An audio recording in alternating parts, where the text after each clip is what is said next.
Hello, everybody, and welcome back. Happy Sunday. I'm Natalie, also known as Femme Tarot, and your international psychic medium.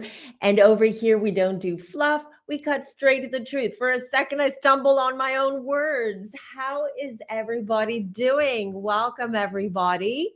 Happy Sunday. I hope everyone is doing well. Everyone's keeping grounded. Everyone's staying away from the news and you're not too much on your phone or on the television. Okay. You have to preserve your energy, your well being, your mental health. And this is my advice to everyone. At the same time, also make sure that you put out positive energy. Make sure that you pray, you send out blessings to the collective, to the world to help change. Well, we can't really, I was going to say to help change the shift. And I stopped myself because this is a shift that we all have to go through collectively. So, but what we want to do as a collective is make this a smooth transition or as smooth as can be. So we're not going to be talking about what's happening in the Middle East, or maybe we will during question time towards the end of this live. I leave some room to take your questions, whether they're related to what we're talking about or whether there are other questions that you have that involve the world and things that are happening right now. So I will leave those questions for the end, all right, for what's happening in the Middle East right now. I know things are ramping up and it's escalating, but if you remember, I did say, and I have talked about this, and I did say that this is going to drag on for quite some time. This is not going to be a quick 12-day conflict like it was back in June, July of 2025, where within 12 days, USA, Israel achieved what they wanted to achieve and it was done. This is not a 12-day conflict. I'm going to use the word conflict instead of WAR, because I have noticed that YouTube is suppressing my videos, especially the ones where we talk openly about what is happening politically and involving conflicts and stuff like that. So I will be using code words. Sometimes I forget myself and I use the actual word, but I have to, to minimize how much I use these words. So a lot is happening, but today, because I promised last week and some of you were disappointed and I apologize, but it was almost a 2.5 hour live. I was exhausted by it, energetically exhausted by it by the end. So I was supposed to do the Kouri Richins, a reading on Kouri Richins, which is an ongoing trial right now. And I didn't realize that so many people are invested in this case and in this trial, because what I do is when I'm looking for current true crime cases, I go to ChatGPT and I'm like, okay, what are current missing cases involving kids and what's going on now? And ChatGPT just brought up Kouri Richins' case, and I thought this seems interesting because the trial is ongoing now. So I'm going to be doing it today because, as you know, if I promise something, I will deliver. I might take my time to deliver, but I will deliver. Okay, so here we are today. And then what I realized was there is another ongoing trial and case, very similar to the Kouri one, to the Kouri Richins one. And they're both based out of Utah. What a coincidence. All right. And this one also involves the motive being money. And this is the case of Meggan Sundwall. Sorry, I have my notes here because we have two similar cases. So I have taken down notes so I don't confuse the two, because that could happen, especially in reading, and especially because they're similar. I just want to make sure that, I focus on the first case and then I focus on the next case without kind of like blending the two of them together. So I have my notes here so I don't make any errors or make any mistakes. But before we start, a big hello and warm welcome to the chat. How is the Femme Village doing today? Hello, hello. Happy Sunday to you too, beautiful. You too, Allison. Happy Sunday. And Anna, all my favorite people in the world. You're here every Sunday. I adore you. Uh, oh, I'm so sorry to hear that. I'm so sorry to hear that, Asa. Yeah, the joy of Mercury retrograde and everything else that's happening. We Let me just give you a heads up because the world right now is very numb and very unsure about what's happening in the Middle East. This is big. Even though we're all safe, except if you have family members or someone who, who's in the military and who has been sent off to the Middle East to fight this conflict. Everyone else, we're safe, like physically safe. But what's not safe is the economy, it is the political landscape, it is what's happening down there in the Middle East. This is going to expand. But if you've been following me for several years now, you've been seeing that this is something that was unfolding throughout all of these predictions that I put out there, my visions, my prophecies, however you want to call them.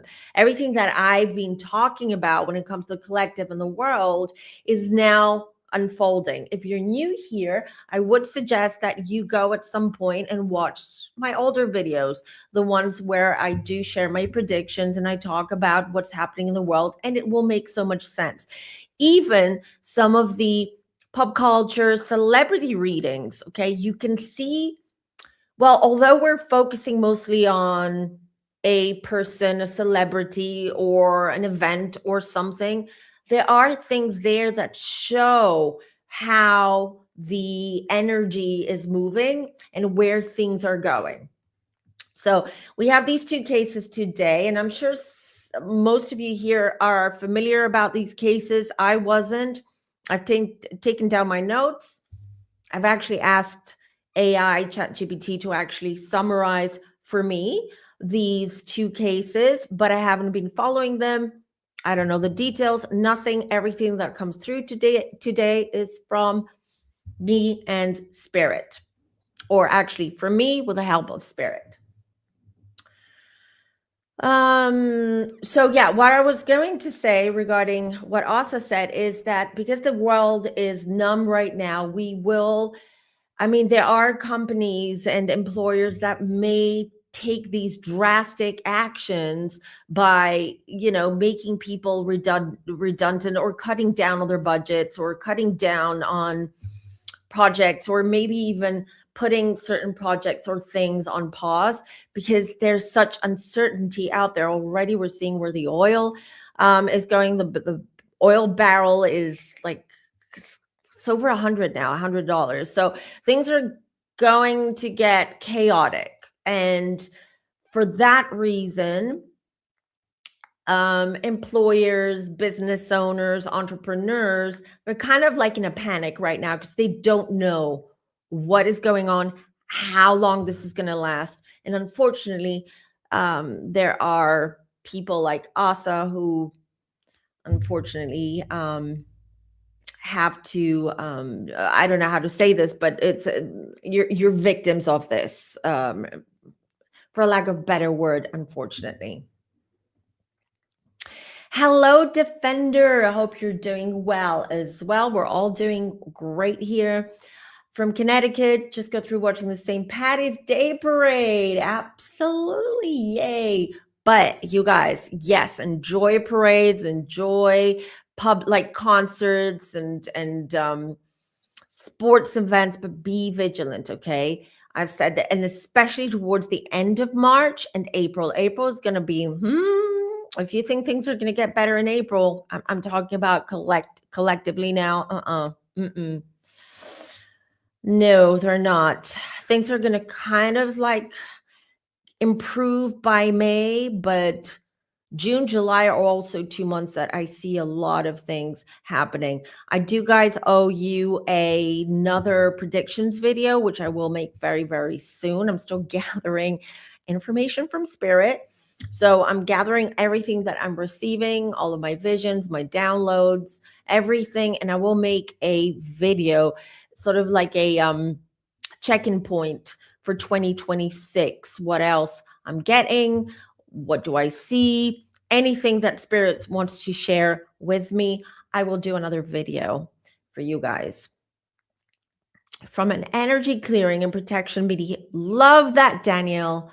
Spreading in it all. I love that. Yes, everybody ground yourselves right now. If you don't know how to, I have made a video.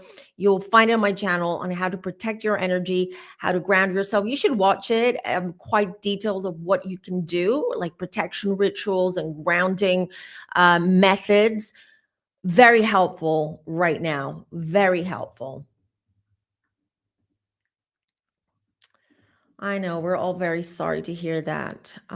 Drag it down this time around has made me very indecisive and clear because it's in Pisces, because this Mercury retrograde is in Pisces. There's a lot of fog, which is why you see a lot of chaos right now when it comes to the in the political scene. When you look at like what things Trump is saying in his cabinet, uh, what Iran is putting out, the fact that everyone now, you guys, let's talk about this briefly and then we'll get to these because I found this quite quote unquote amusing, but not really.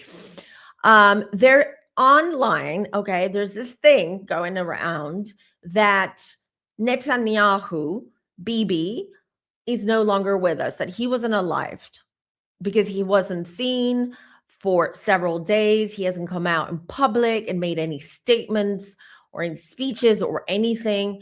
And people went back to I believe it was like I'm not sure if it was a press conference or some kind of public.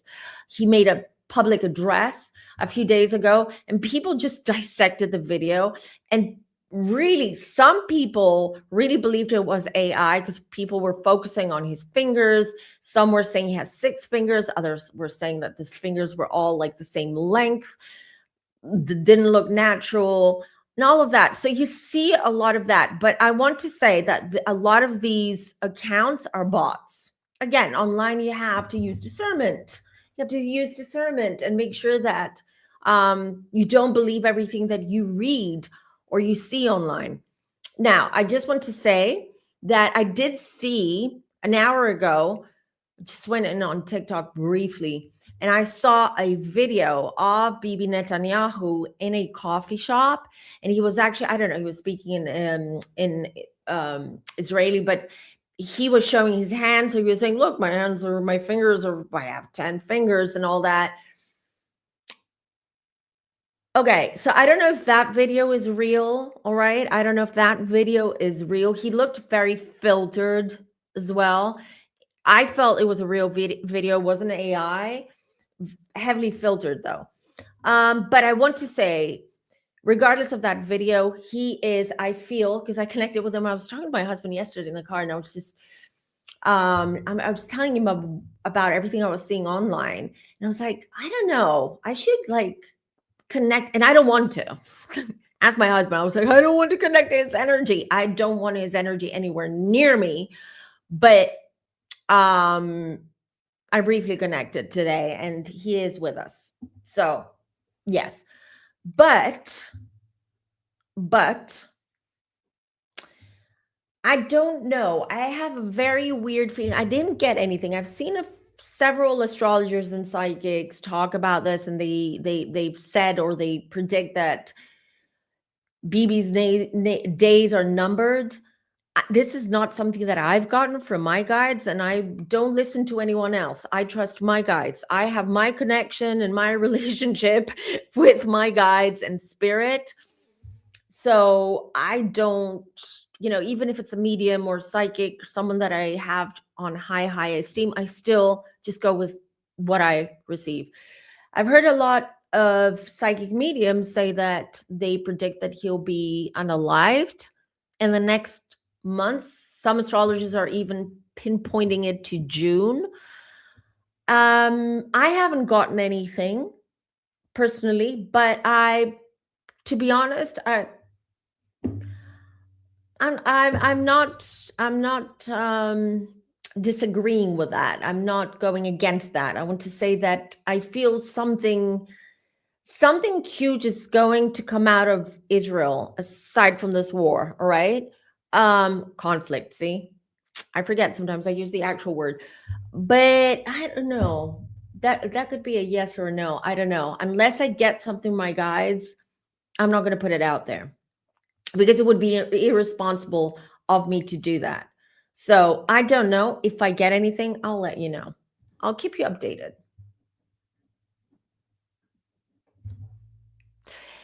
Cancer with Scorpio Moon, hello and welcome. Are you new here? Very nice. Welcome to the family. Been watching your videos. You're so spot on. Angie from Kansas. I work again today at the casino, but I'm listening. Well, very nice to meet you. We welcome you to our beautiful community, to our Femme village. And her case in arrest since day one. Okay, great. So you can fill in some info or gaps if I have any. Thank you. Actually, speaking of hair, I owe you guys something because you all asked me about what Korean hair care I use. It's called, give me a second, UN Love, something like that. Hold on, let me find it. I should have brought the bottle down. I know, very. This is a live show, you guys. Some people are complaining. I try to keep things structured, but it is a live show. I love the fact that we all interact with each other. That's the whole point of having a live show. So you'll have to bear. I'm talking to the replay crew. You'll have to bear like these detours that we're doing. So on Love, I think, or something like that. Let me just Korean shampoo. Sorry, this is it. Okay, this is it. Let me show you the image. It's Unnovi. I don't know if I'm spelling it. So, you guys, this has transformed. There you go. Here you go. This shampoo and the mask and the conditioner. Look at this. My hair, I bleached my hair, so my hair is very dry. My hair naturally is dry and frizzy. On top of it, when you bleach it, it gets even worse. So, it has transformed my hair. So, highly recommend. Not expensive at all. I would say it's about 25 euros. So I would say like 28, $29 around that price, or 30 maximum. Well worth the money. Well worth the money. Thank you for reminding me, Lucy, and thank you for the compliment. I'll take it.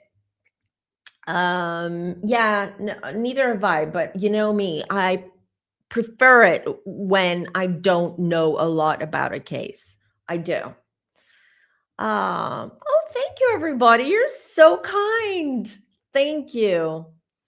Awesome. Awesome. Everyone's excited. All right, we'll start in a minute. Very late joining, watch from the beginning now, but I agree. Thank you, everybody, for my hair. I imagine that when I was younger, when I was a teen,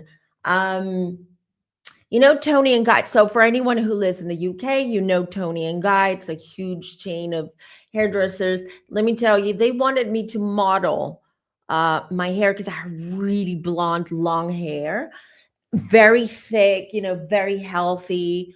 And they wanted me to model my hair. But when my mom said, you know, if you, and I was like, yes, that's going to be cool. My mom said, you know what? You have no control of what they're going to do to your hair. They might cut it. They might cut bangs that you don't like. They might even cut like Cleo, but it depends on like what you're promoting and what their campaign is. When I heard that, I was like, no one gets near my hair. So yeah, but things have changed since then with my hair. Predicted baby while watching this. This is my godchild. All of my fam predicted babies are my godchildren. I need a wall of all these babies. You know, the OBGYNs, they have these walls of all the babies they delivered. Well, I want a wall of all these babies that I saw in spirit waiting to enter the physical body and make some of you femmies happy moms. Like, I am such a proud godmother. Femi godmother. That's what I'm gonna call myself. Oh, that is so cute. Peter, oh, that is so adorable. Send me pics of your babies if you want. I know people are private with their pictures. Other babies, don't blame you.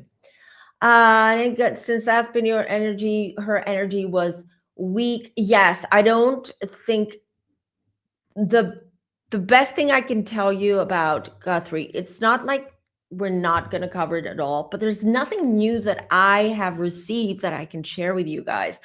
I do from time to time, since the last video that I did, I do from time to time like try to connect with her, especially when I see videos online, other people talking about the case or updates. Brian Enton, for instance, I follow him. I think he's incredible at what he does. He's really good. Um, but I haven't received anything else. The last thing that I received was that she will be found unalived, unfortunately, because she's no longer with us. She will be found when the all of this attention and media frenzy dies down. That's when I assume the perpetrators will feel safe enough to place her somewhere to be found. This is what I got. And everything else that you know, if I get anything more to it, of course I will update you. But I haven't received anything. And I feel also that a lot of us psychics and mediums have been blocked from spirit, from maybe from Nancy herself, have been blocked from receiving and talking about this case in more depth. And there is a reason to this. I know this from experience. If I get blocked from connecting to someone or from seeing someone, it means that a lot of things are changing around that case or that situation, and things are very volatile. So they do it to protect us, the mediums, the psychics. So something is definitely I've said this all along. It's fishy. This is very fishy, and I yes, 100%. I do believe that one or two family members are involved. Not involved as in they're the ones who hired someone to abduct her. They're involved indirectly. Indirectly. That's what I've gotten, but without getting more details around that, because you know me, you guys, I don't hide anything from you. Anything that I get, even if even if it will upset other people or even the community, the spiritual community, I will share it with you. All right, what are you guys saying? Valerie, yeah, Tony and Guy. Oh, you've got that in Sweden too? Yeah, they've gotten so big now. They've gotten so big. Well, hello. We're so happy to see you here, Valerie. He is. He is the goat. He's absolutely the goat. All right, everybody. Yes, another Femme baby. Another Femme baby. Let us know, Allison. And beautiful Darlene. Hello, my love. How are you? Are you getting hit with are you to get hit with a drone? Okay, I'll answer that question when we do question time, because I want us to focus on these true crime now cases without distractions for me, so it can keep me in line. And yes, that is happening. I stand by what I said, because I didn't say this year only. I've been saying it for the last a year and a half now. Yes, he is. I do. This is what I got. I literally saw him with wires, machinery, keeping him alive. This is how I saw him. And I've said also, I said, when was it? Was it 25 or 24? It was 25, right? Yeah, it was June 2025, before everyone started questioning his health and noticing all the bruising and him being a little bit out of it sometimes. Before June, I had said that he's going to get a heart attack. I saw a heart attack, and I believe he had that heart attack back in June 2025. And of course, they didn't say anything. And why? Now I know why, because this was just before the 12-day conflict in Iran. They didn't want people to be distracted and worried about the president's health, because that's a sign of weakness for the enemy, right? So they concealed it. But I clearly saw that he had a heart attack, and I clearly saw that his health is going down. So yeah, that's what I get. All right. So I stand by my predictions. I can be wrong. You know what? If you find a psychic medium claiming to be 100% accurate, run. Run. There is no such thing. The most accurate medium, psychic medium ever, historically, has been George Anderson. Google him, research him, look him up, find him. For years, he worked with the CIA and the FBI, not as a spy, but they were doing all sorts of tests on him.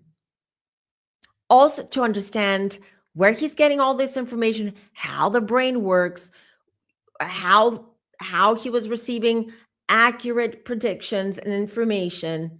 And you know what they came up?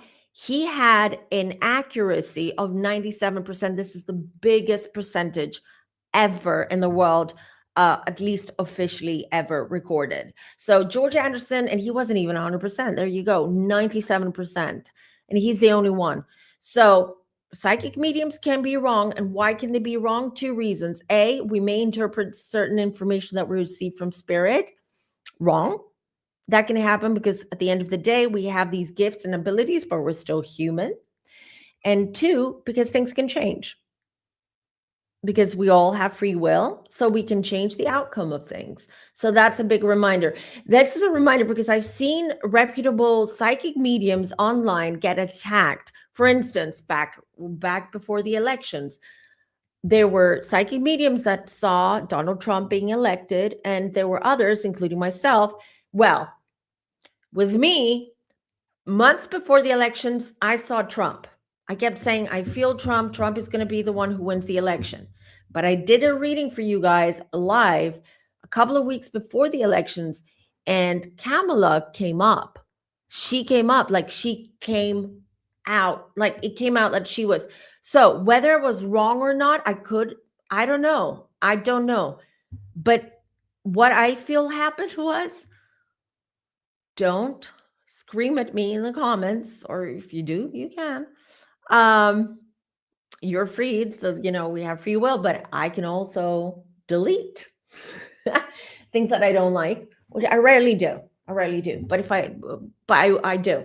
The point is that, in my opinion, why I feel I was wrong was because either the elections were rigged, which is what I believe, all right, or B, someone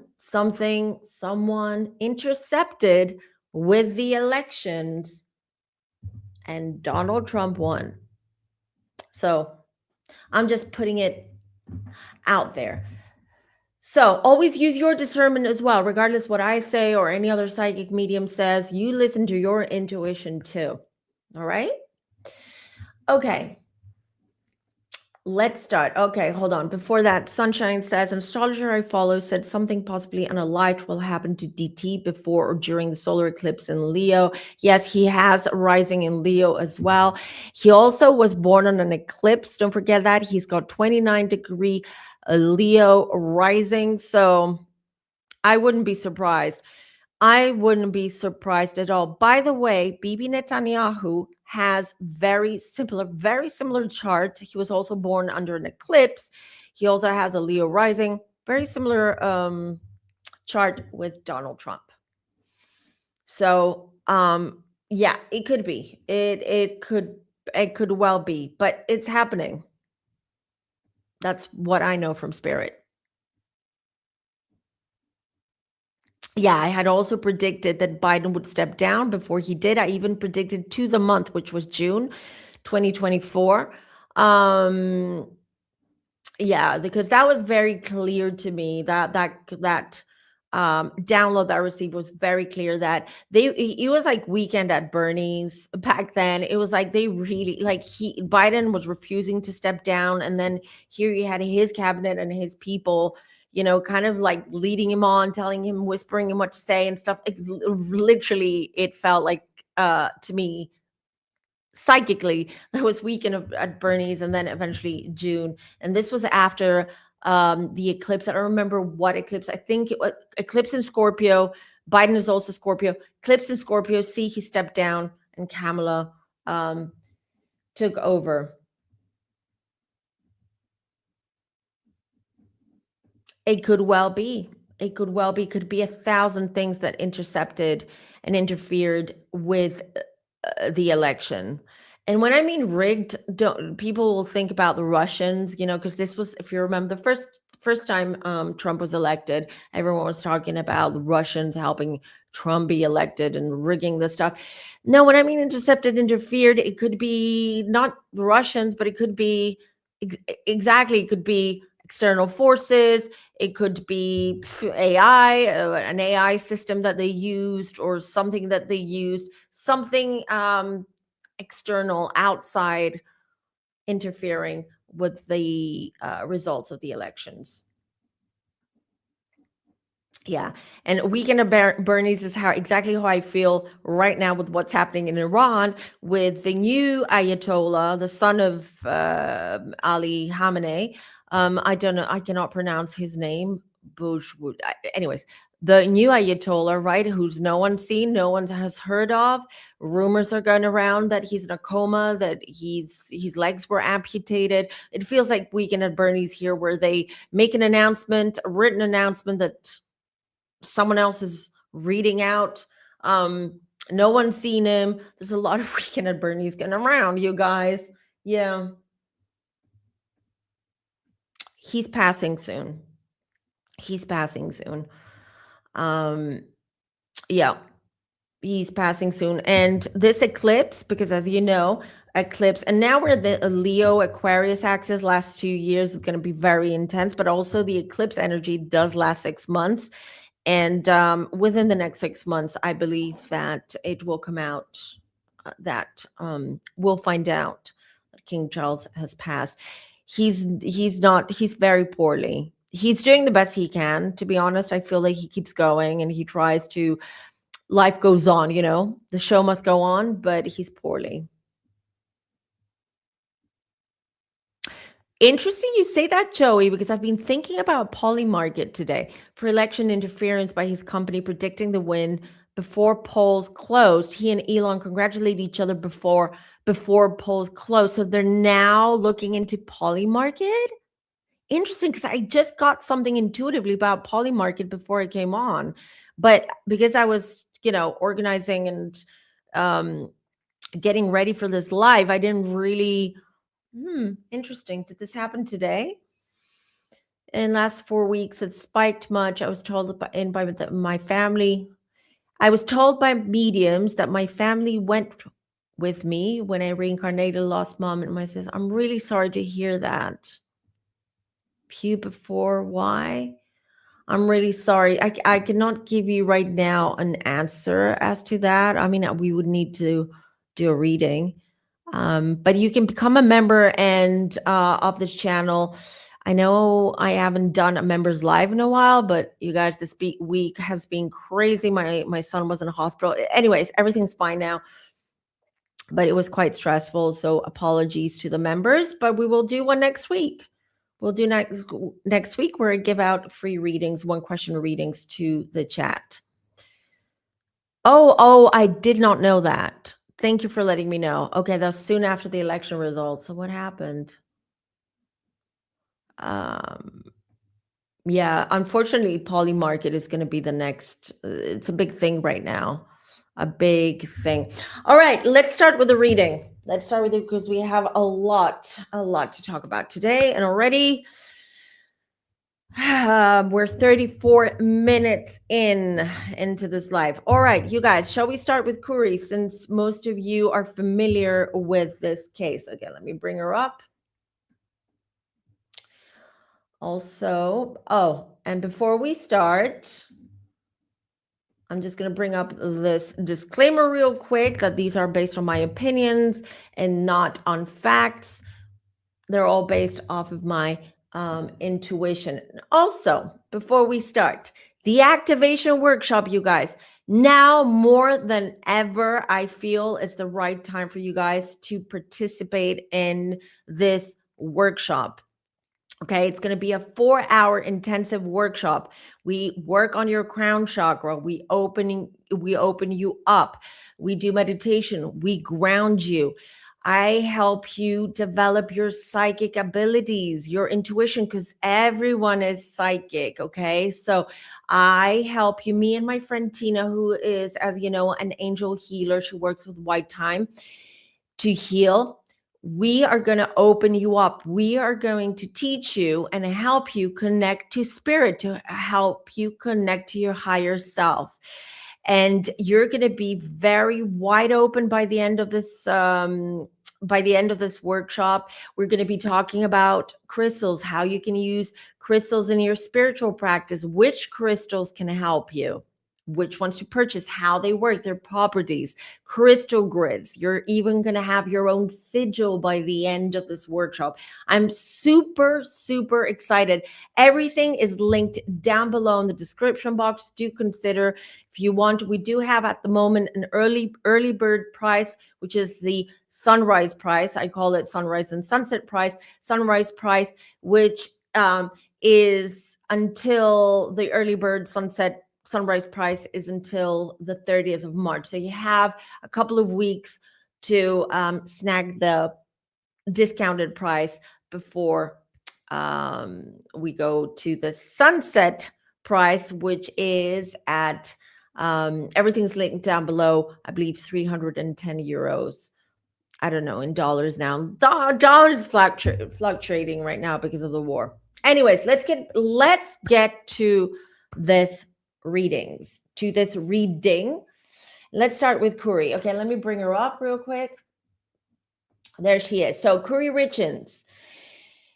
Her husband, Eric Richins, died on March 2022, and he was allegedly unalived by his own wife, Kouri, by spiking his cocktail with a lethal dose of fentanyl. Allegedly, the motive that Kouri had was her own personal debt, which was approximately $4.5 million. That's one hell of a debt, okay?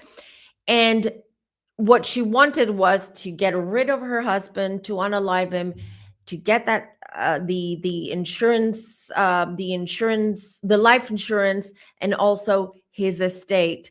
And also, allegedly, she also was having an affair with someone, and she wanted to leave her husband anyway. So she thought, you know what, might as well just unalive him, because that way I get rid of him and I gain his money and his estate, and then I can go off with my lover and enjoy life. Wrong, Kouri. You got caught. So trial. The other thing which is quite bizarre about this case, and which is why I feel so many people are following this case, is that 1 year after her husband's unaliving, she actually wrote a children's book on grief. Yes. Now, also, it during the trial, what did come up is that friends and relatives of Eric Richins did say that he suspected that his wife was trying to get rid of him, was trying to unalive him. So very weird stuff. She has pleaded guilty. She has pleaded not guilty. Excuse me. She has pleaded not guilty. There is no direct evidence as to whether she administered the drugs. And also, we know that motivation was money and the affair as well. And I think there are 2 more weeks until the trial ends. All right.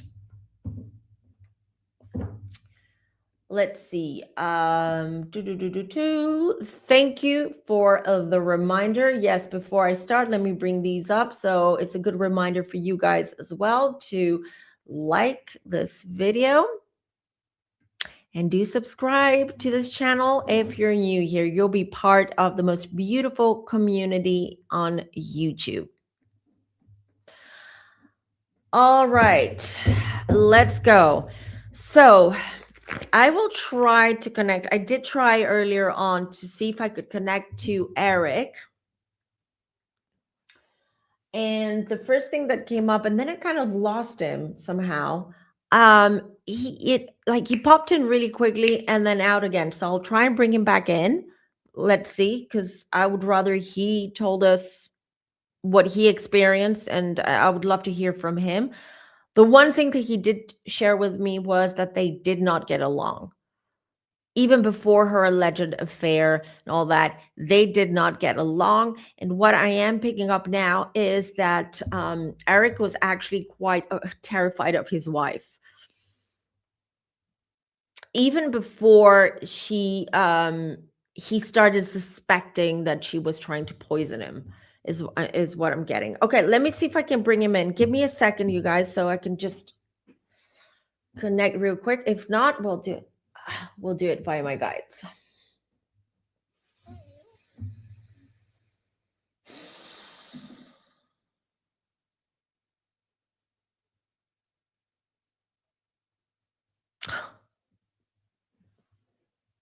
Okay. He hasn't come forward yet, but I can still feel his energy in the periphery, so I can still pick up some stuff. And the first thing that I heard right now was about the book. He said actually the irony of it all was that the idea of her writing a book, a children's book, was his.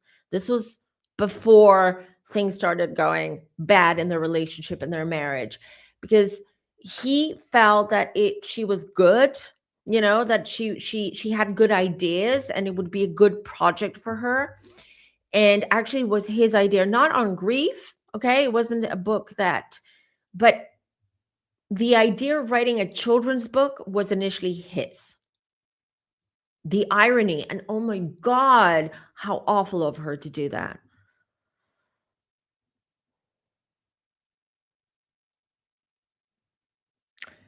Okay, for you guys who know the case, I would love to hear your input, like who follow this case, okay? I would love for you to kind of fill in the gaps that I have. Because right now what I am hearing is like Eric is pointing at his mom. So his mom, I feel his mom never liked Kouri, and I feel that they didn't get along, and I feel like Kouri was just weird towards her mom. Like the dynamic and the energy between these two women just feels off to me. Absolutely off to me. Kouri's energy, okay, before I go on, just by looking at that photo, doing the thumbnail and finding the photos and all that, looking at the two women that we're going to look at today, that we're going to cover today, Kouri, I just felt like uneasy with her.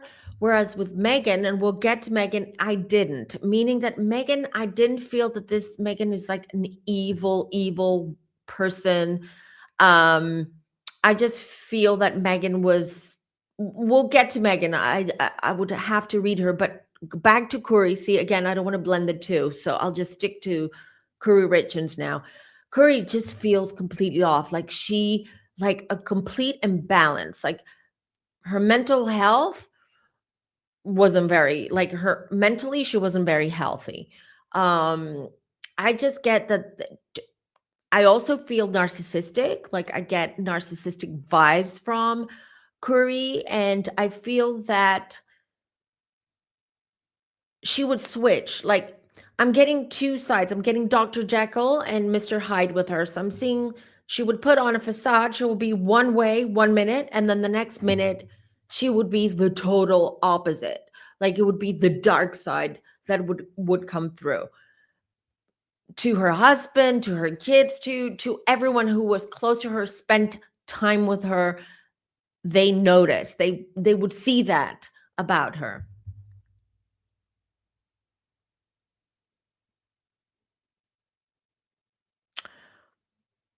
Mm, yeah.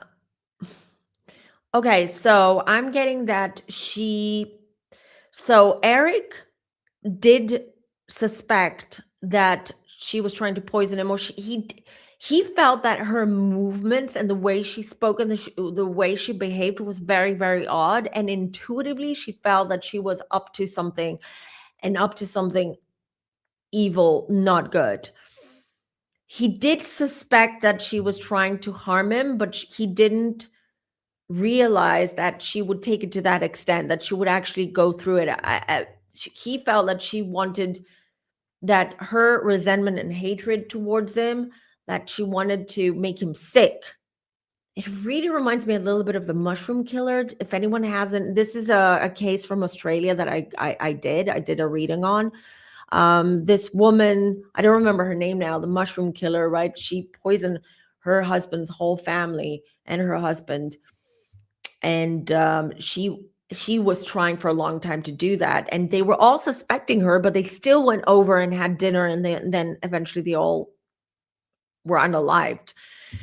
Similar to that case, Corey, like Eric is telling me that he didn't believe that he would do this because she's also a mom to their kids, and he says that her definitely his mom did not trust her at all.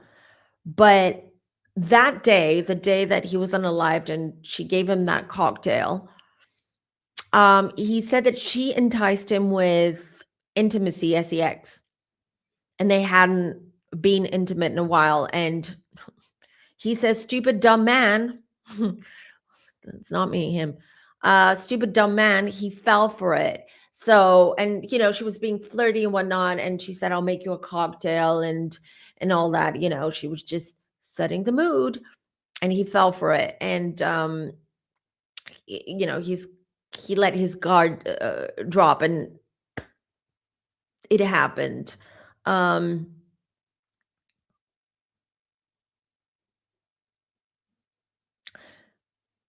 he says he was very much blindsided by her. He always felt that, or he believed that she was a good mom. He was completely aware of like how she would treat the kids when he wasn't in front. Do they have two boys? Did they have two boys as well?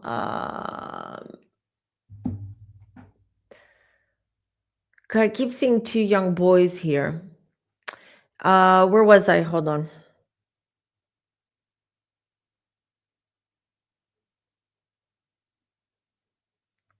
Hold on, you guys. 1 second. Kind of lost him. I shouldn't get distracted because it's very weak energy, so I really need him to stay. Eric, come forward, please. You were saying something. Come on. What were you saying? Oh, um,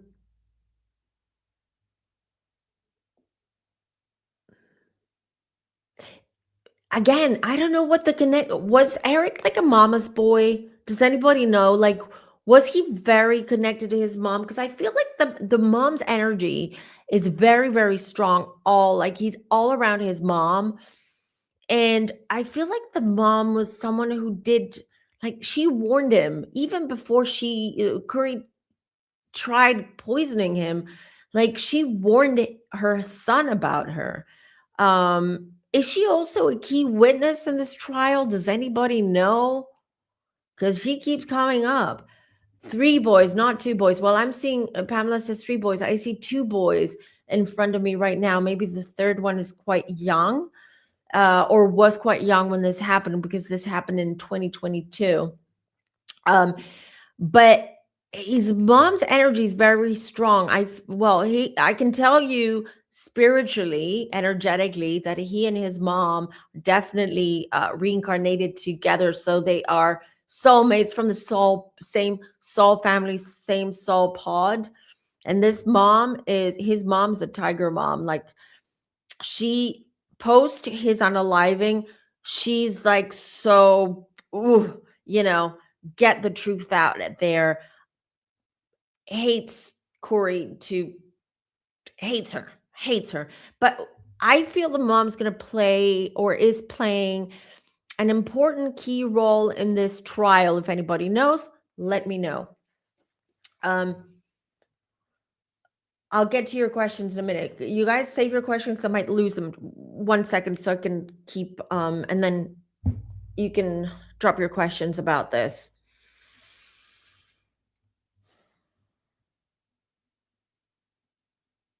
Oh, whew. Okay.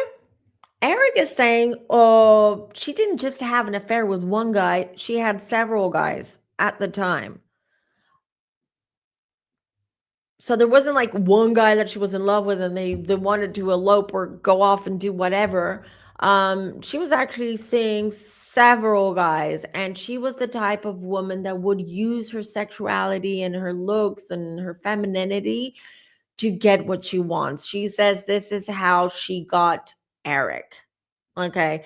This is how she got Eric. When they met, she was like all this like very super, sexy and warm and flirty and all of that stuff that guys love and they fall for. And he said he fell for that. And okay, I'm hearing that he knew that she was cheating.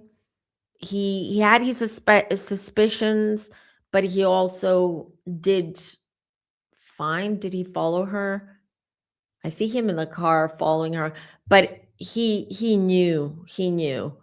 Um, I'm hearing Eric had faults as well. He was flawed as a dad as well as a parent too. But he's saying that his kids were everything to him. He had a hard time expressing his emotions. He wasn't very.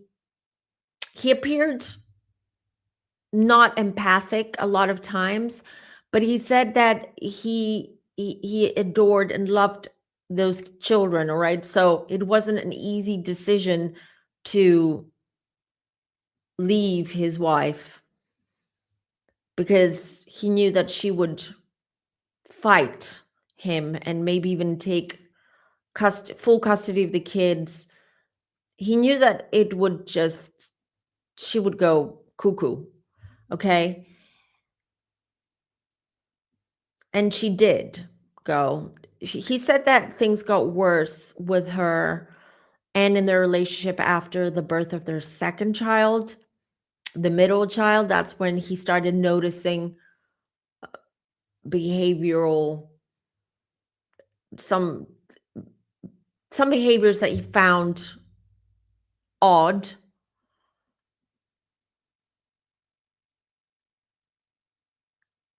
I heard she's a master manipulator. This is what he's saying. He's saying she's even manipulating her lawyers. What she tells her lawyers, the stories and stuff, she embellishes, she manipulates.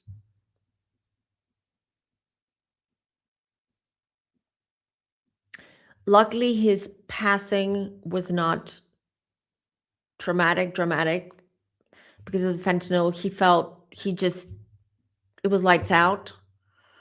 Then he found himself he found himself being woken up by the bright light, and he was met by a cousin that passed when he was younger, his guides, and his great parents, grandparents, excuse me. So, okay, that's good. Okay. I'm going to be a little bit graphic here because this is what he's showing me. Um, so the dose of fentanyl that she gave him was so high that he slipped into a coma, but that's not what unalived him. It was the fact that his body reacted to it. So he was vomiting, but because he was unconscious, he he basically drowned and suffocated in his own vomit. I warned you it was going to be a little bit graphic, but this is what I'm getting. Or I'm hearing from him.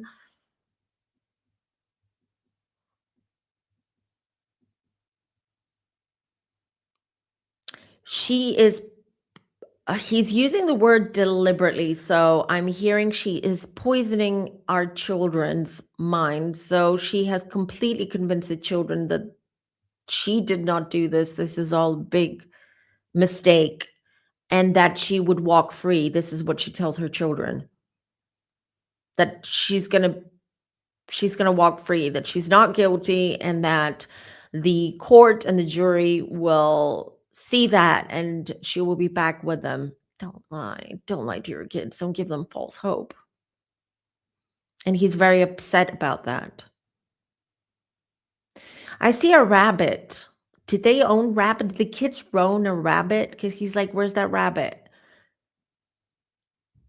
What did she do? Did she do something to the rabbit? I'm seeing a rabbit now. It's like a fluffy, one of these cute, fluffy rabbits, pet rabbits. I don't know. I don't know the significance of that.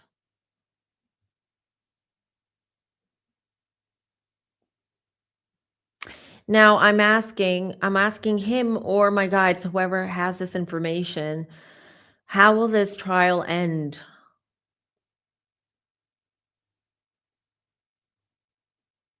I heard 25 years, but she'll be out.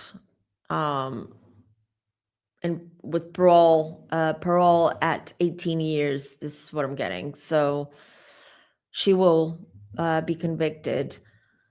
Let me see, you guys, what are your questions are around this. Okay, drop your questions, please. Now you can.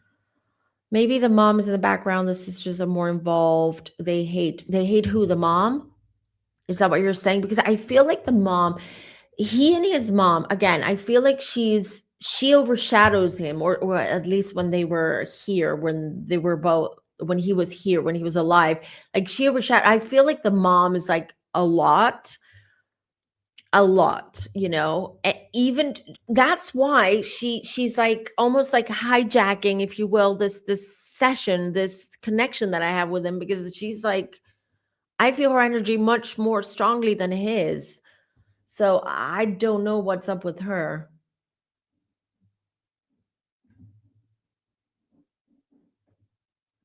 There's speculation she had a difficult childhood, but who us hasn't, who can't go around unaliving people.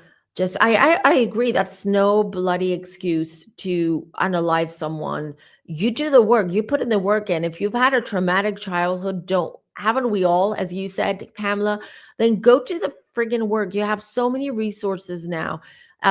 You have access to therapists, to doctors, to all sorts of you go to retreat, do reiki, whatever it is that would help you, but no excuse, no excuse.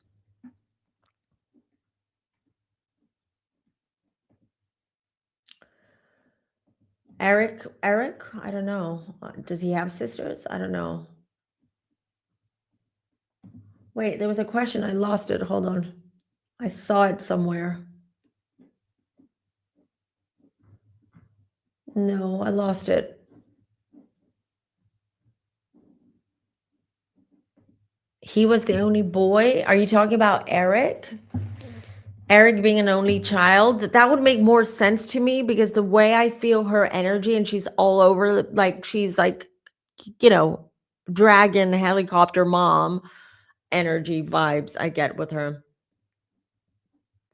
But let me just pull my cards about this trial. Like, that's what Eric said. Eric said that she will get 25, but she'll be out on parole at 18. Let me just real quick.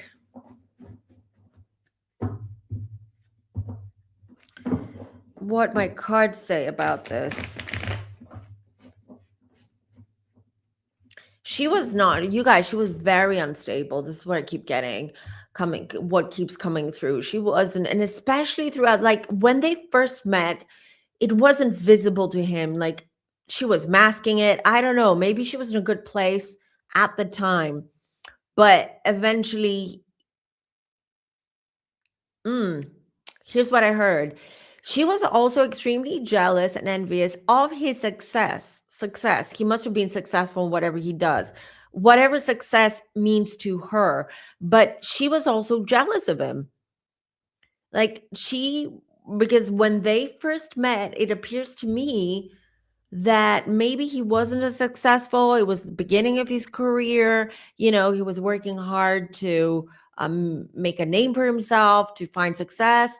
And she was okay with that because she felt like he was relying more on her, and that he was more present in the relationship and more at home. And slowly, gradually, she just didn't like how Eric was evolving, how his life was evolving, or his career was evolving, and she had an issue with it.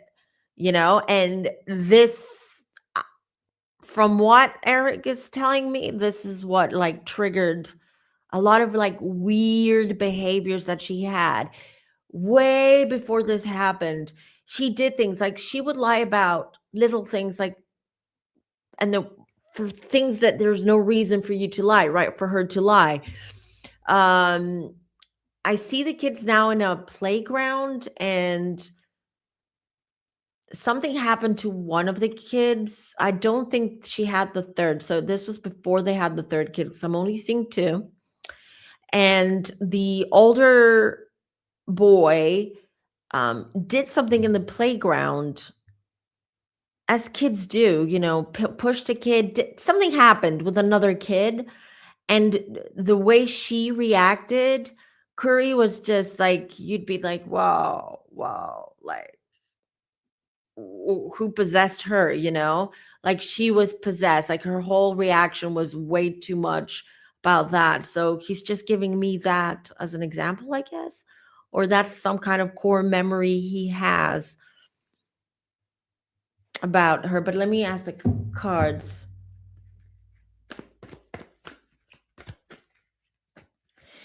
I'm also hearing that he was terrified of her. There were times, because she would snap out of nowhere, that even before they had kids, right? Even from the beginning, like, things appeared normal, and then suddenly something would snap. She would snap, and she would just lose it. So Eric, and I hear him say, "I wish I had more backbone. I did not have backbone." When it came to her, to Kouri, and he says, "Yes, I did lie. I did lie to her about things." He hid money from her. He had a separate account that he hid money from her. And he also opened accounts for the kids as well without her knowing. And he was terrified of her reaction, because you never knew when she would go snap. Um, he said cheating, yes, yes, but he says the cheating was because he was losing himself as a man. He was losing himself, like, he didn't feel masculine enough. Like, she emancipated, like, it was just. And people, when they met her, I feel like they couldn't see that. Like, she was likable, you know what I mean? Like, they couldn't tell that this woman would go psycho just like that.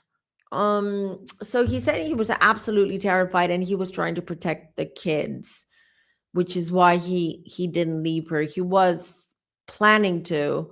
He was already, like, slowly but surely making some moves, moving money around. There was even some kind of discussion about changing the school, the kids' school. I'm hearing,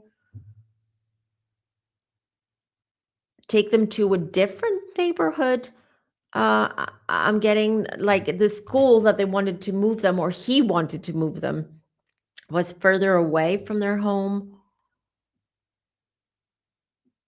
Who's swimming? One of the kids swims, or is a swimmer, a good swimmer. Something about the pool and the swimming. He's showing me his kids now. He's showing me how life was in the Richins family, like how, like, day to day life. He says he was despite what she says, he was, whenever he could, he was hands-on dad. Yeah. So there was no excuse for any of all that, but he was extremely terrified of her. Let's see.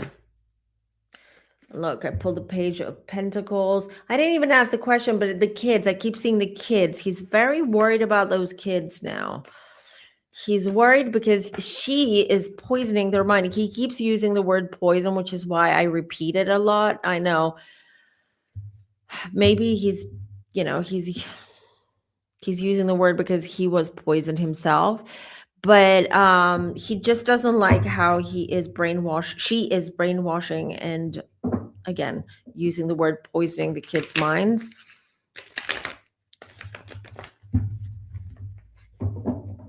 Let me see. How will this trial end for Kouri? 9 of Swords, you guys, telling you. No, jury ain't gonna buy her story.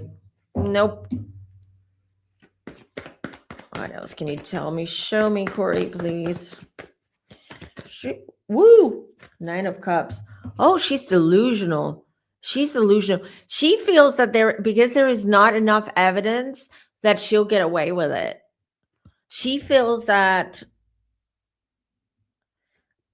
they will have a hard time proving that she was the one who administered the drugs. Yeah, the drugs was in his body, like in the autopsy and toxicology, but the defense would have a hard time proving maybe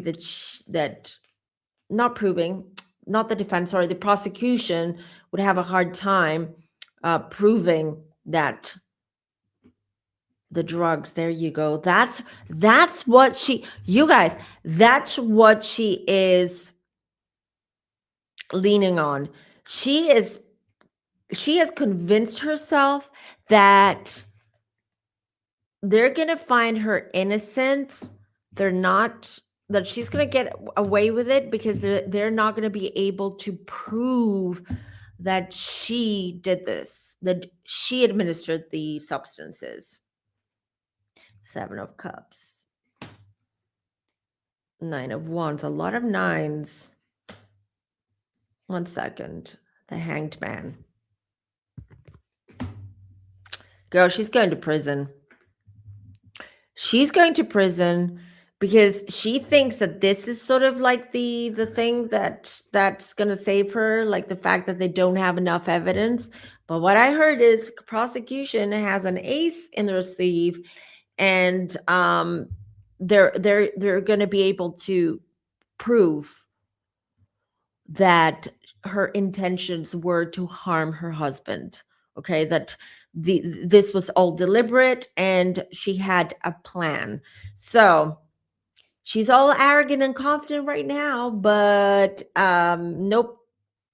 Cards are confirming and validating what I got from Eric, which is she is going to go to prison and for a long time. The sun.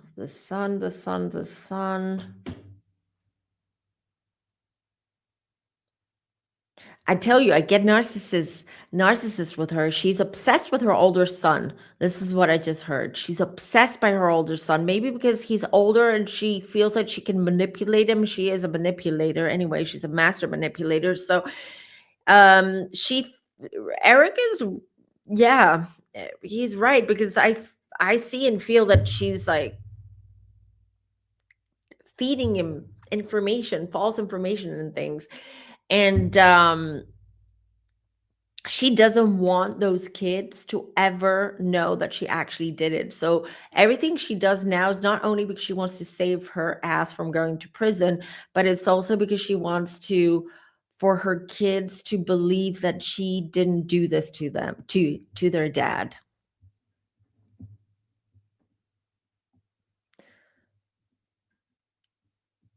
It's too late for. Oh, is it tomorrow? Okay, I'm reading the energy around it. So, okay, we'll find out tomorrow. Well, tomorrow in a few days, I guess.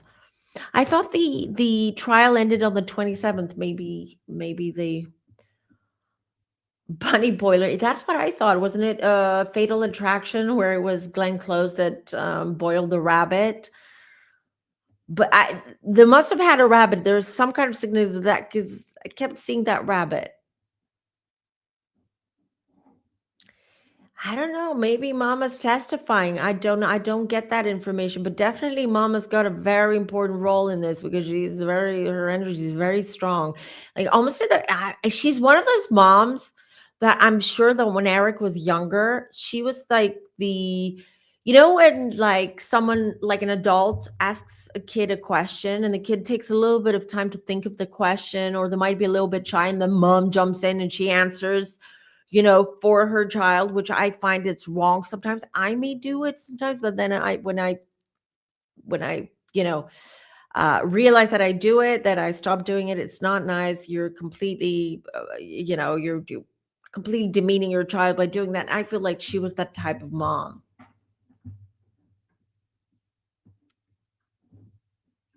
So yeah.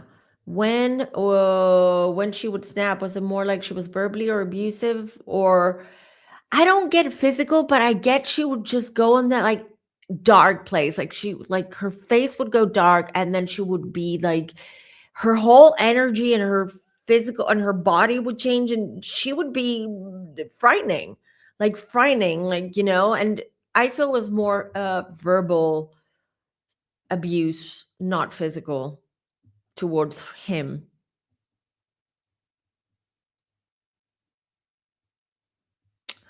Oh, maybe. How old is the youngest? Does anybody know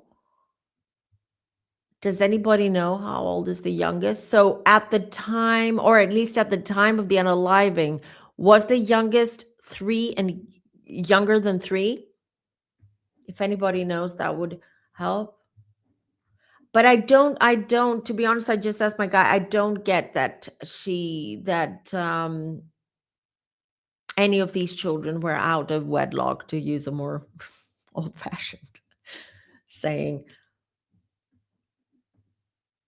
Kouri's mom knows a lot more about this than she lets on. Kouri's mom or Eric's mom? Yeah, totally. Dragon helicopter mom, 100%. They were going to provide a defense, but closed immediately. Interesting. So tomorrow we have closing statements. That's it. No one else is, right? No one else is testifying anymore.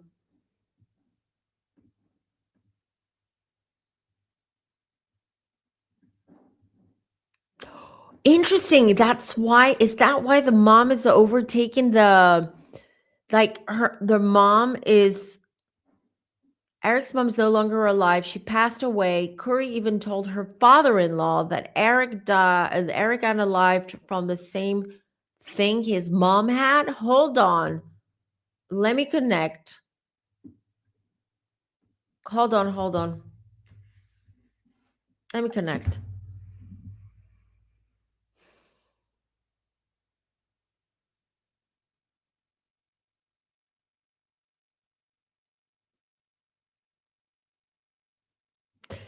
Interesting. Okay, so Eric's mom, I was talking about Eric's mom, not Kouri's mom. Eric, the mom that I was talking about was Eric's mom, the one that I said that she's in front of him. Like he's here, but she stepped in front, and I have this energy. It's really interesting. I wasn't sure if she was in spirit or not, and let me tell you why. Because usually it can be confused sometimes, because again, we're energy.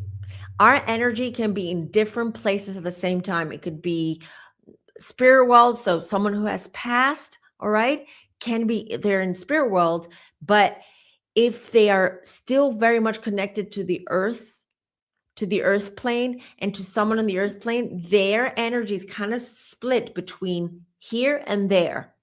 So for a medium, you can feel them here and you can feel them there, so it can be a little bit confusing. Are they alive or are they not alive? Like, what's going on? This is what I felt with Eric's mom, who is here. She's the one who was blocking Eric, and I felt like she was alive, but she's also very much connected to her son, which is why I felt her energy so strongly. But now that I reconnected, let me tell you, she is here around because of this trial. Because of this trial, she's very much on the earth plane, her energy. She's not so much in the spirit. So that's why it was a little bit confusing. I'm not picking up Kouri's mom. That I'm talking about Eric's mom, which makes sense, which makes 100% sense. So Kouri's mom now. Okay, thank you everyone for just making it more clear. For those who are watching, for myself. Kouri's mom, Lisa Darden, was under suspicion of poisoning her romantic partner, which was the beneficiary with oxycodone. Ooh, like mother, like daughter? Let me see.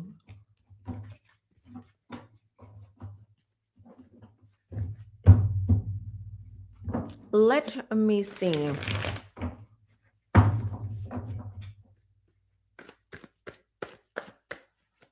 What's her name again? Lisa Darden.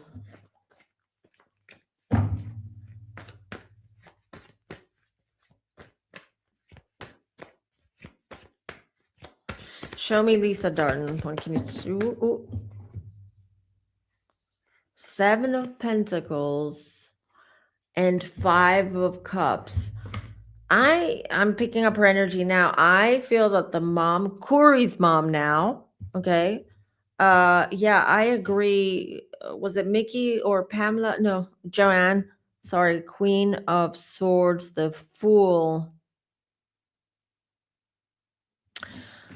So I got the Fool with her. She acts all innocent. I feel like she's one of those, like she speaks with like a very like sort of high voice, like a kitty catty voice. And she seems like a very docile person, the mom of Kouri now, but she's not, you know. Appearances can be deceiving. Queen, but because she's a Queen of Swords. She's a Queen of Swords. Yeah. She takes no nonsense here. 7 of Pentacles. Oh, you guys. A plot twist here. The Chariot. Did Kouri get the idea from mom? And I don't mean because she knows what mom did. Maybe mom, just saying, suggested to her daughter or told her daughter or gave her daughter the idea of how to get rid of Eric.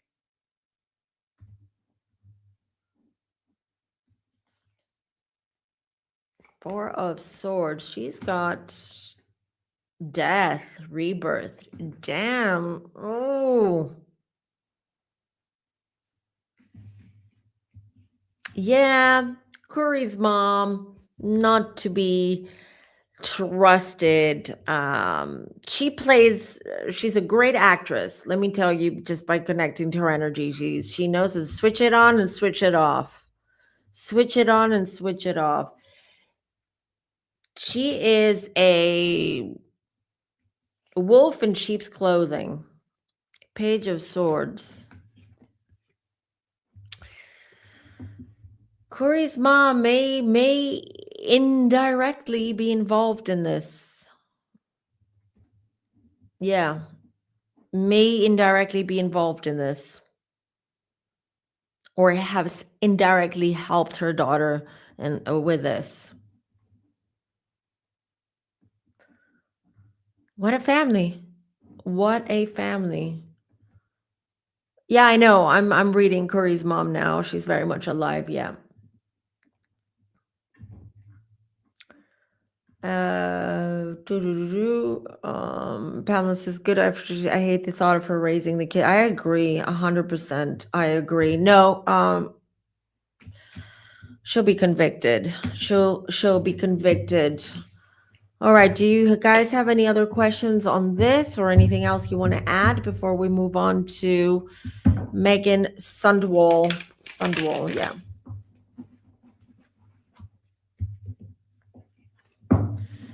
Any questions? No. Okay, so while hold on. 1 second, you guys. So while we're doing that, I'm just gonna bring this up as a little reminder again to like this video and subscribe. All right, so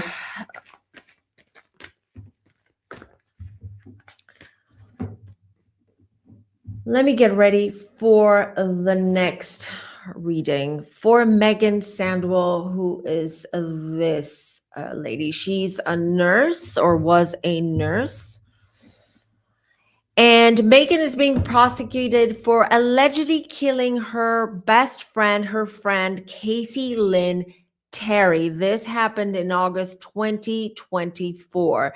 And the means of unaliving was insulin overdose with Meggan. Now, this story or this case, I feel, is not as clear cut as the Kouri Richins. Why, you may ask? Well, here's the thing. Let me give you a little bit more information on this. So, Meggan claims that Kacee was suffering from terminal cancer. So, Kacee, the victim, claimed that for years she was very sick, and among a myriad of health issues that she also had terminal cancer. Meggan was a nurse. And also, Kacee, the victim, had a DNR order, so do not resuscitate order. Now, what happened is for years, Kacee was telling Meggan how much she was suffering and that she wanted to unalive herself. She wanted to delete herself because she was suffering. And Meggan was actually trying to help her, to convince her, okay, was for a long time was trying to convince Kacee to unalive herself because of the suffering, because towards the end, when you have terminal cancer, it's excruciating, it's awful, and the best way is to go out in your own terms. So this is pretty much the summary of this case. So what happened was that when they did the autopsy, so Kacee took what was it? An insulin overdose. All right. They found Kacee unresponsive after many, many hours, I believe 9 or 10 hours after she had taken lethal dosage of insulin. And when the healthy people take insulin, it's very, very dangerous. It can kill you. And Meggan was there the whole time. She only left when when the family members, the parents of Kacee, called the police, went to the house and called the police and called the ambulance. And Meggan left before the ambulance and the police arrived. Now, the autopsy showed, here's where things get a little bit weird. The autopsy showed that Kacee was actually healthy. She didn't have these myriad of health issues.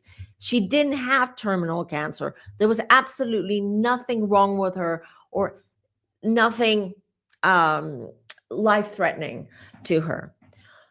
Prosecutors allege that Meggan was facing financial distress, and she orchestrated this long-term plot, because don't forget, this was going on for years.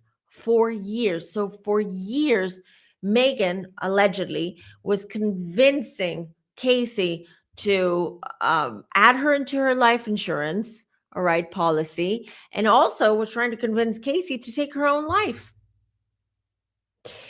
So the prosecutors are also convinced that Meggan was the one who injected Kacee with the insulin. But then the defense says there's no proof of that. There's no proof that Meggan injected the insulin.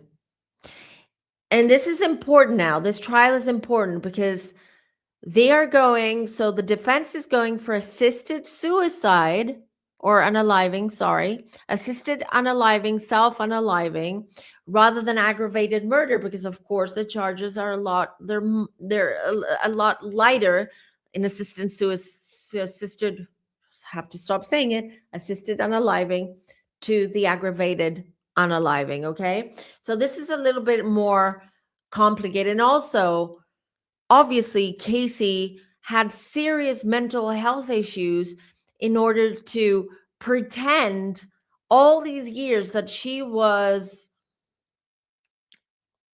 she was about to cross over and that she had all these issues. So so we know the motive. So the motive is that Meggan wanted, she also had quite a bit of debt. So we know that Meggan's motive was to get that life insurance money. But why did Kacee pretend to be sick? According to this trial, it's because Kacee wanted to keep Meggan close and she wanted to receive Meggan's affection and attention. So we need to look into this and see what was the energy between these two women? What was the dynamic between these two women? What led to all this? What led to this horrific, because it's a horrible way to go, okay? Taking this insulin, because you start losing touch, right? You start losing, you cannot, you start losing mobility, you lose control of yourself, and then you slip into a deep coma. It's awful. It's an awful way to go. And according to the court documents, they Meggan left her for 9 hours without calling the ambulance, without calling for help. For 9 hours she was on this insulin crash.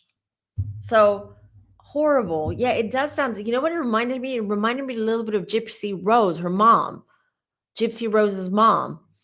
So did Kacee have mental disabilities? Let me just read through. Let me see first of all, let me see if I can connect to Kacee, maybe.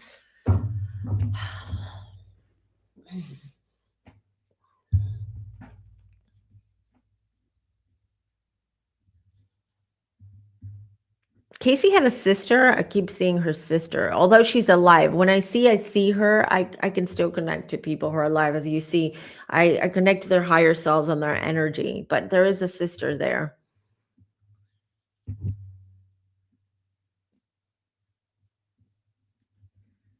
I see her, but she won't talk to me. I see her. I can see her, but she won't talk to me. Why? Come forward. I know. She's embarrassed. She's embarrassed. This is all embarrassing. Because they talk a lot about her mental health in trial. And I'm talking about Kacee. I'm connecting to Kacee. And she's very embarrassed. She doesn't want to come forward. I'll give her some time and space. I'll give her some time and space. Maybe she'll come forward.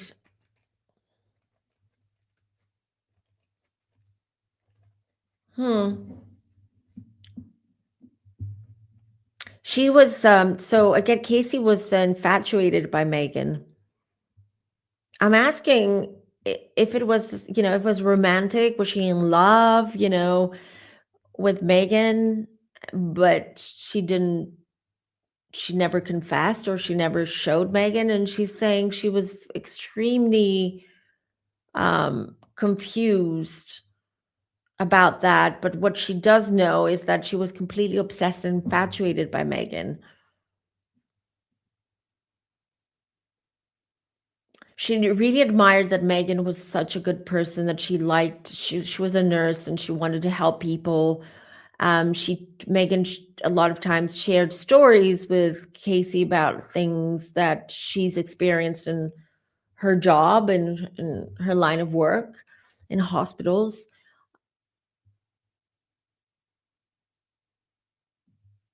Kacee keeps telling me that she wasn't like strong.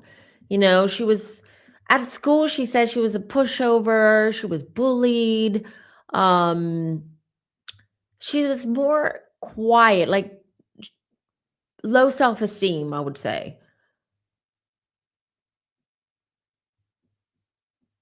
And she always wanted to be included. She always she always wanted to be part of like the cool group and the cool girls and be included in things. Even after school, she wanted to be included in things and she felt that people didn't. I feel like Kacee may have had a little bit of paranoia. This is what I'm getting. She may have been a little bit paranoid about things. Definitely there's a mental health issue there. She says yes, but she was very good at not she was aware that something was off with her. Kacee says, like, she was aware that something was off with her, but she was hiding it. She felt with Meggan that she had a friend who really cared for her and paid attention and was there for her. Like, she felt included. She felt like she had a good friend with her. So confused, she thought she was in love. One day she thought she was in love with her, and the next day she was like, "No, I'm not. But I'm attracted to men. How could that be?" She was lost. She was confused, but she was 100% infatuated by Meggan.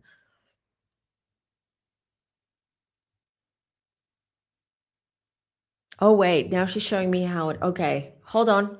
She's showing me how what happened that day.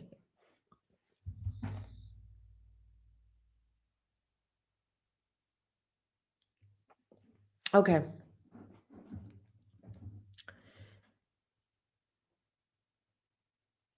Kacee injected herself with the insulin, but Meggan was the one who made her do it. So it wasn't like Kacee didn't didn't grab the insulin jab thing from Meggan and said, "I'm doing this whether you like it or not." Meggan was encouraging her. Meggan was encouraging her to do it. And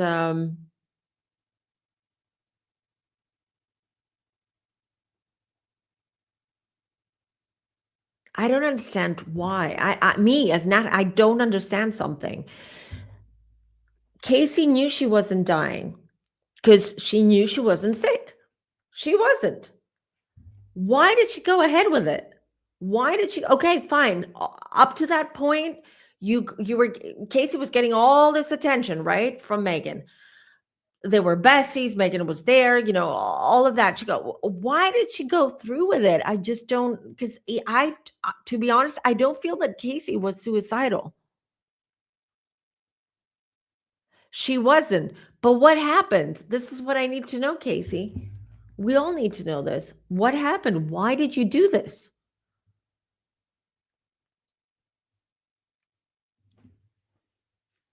Mind blown. Okay.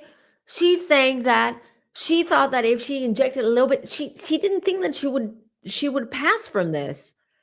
She had, like, Meggan was so good at pushing her and convincing her that, you're sick and this is what happens to cancer patients and especially with terminal cancer, that she actually truly believed, Kacee truly, truly, truly, genuinely believed that in the end that she had like, she believed her own lies.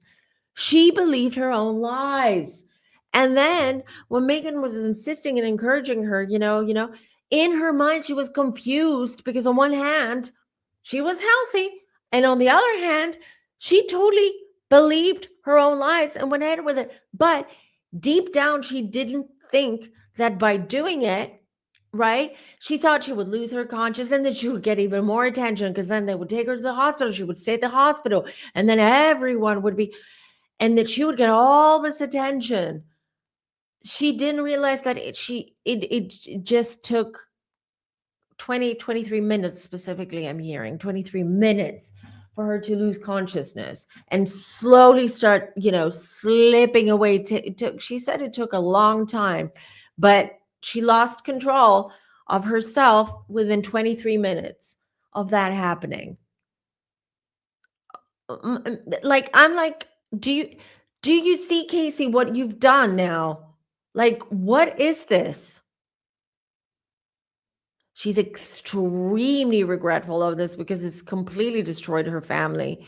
It's brought out. She said it's embarrassing because this trial has brought out so many personal things about Kacee, and she feels like, like the whole world, like she's naked and the whole world is watching her. Um, but Kacee, you put yourself in that position. She's like, "Yeah, yeah, I know. Let me tell you, Kacee does not hate Meggan. She doesn't want Meggan to go to prison for life. She doesn't. She doesn't. She's got empathy and feels bad for Meggan.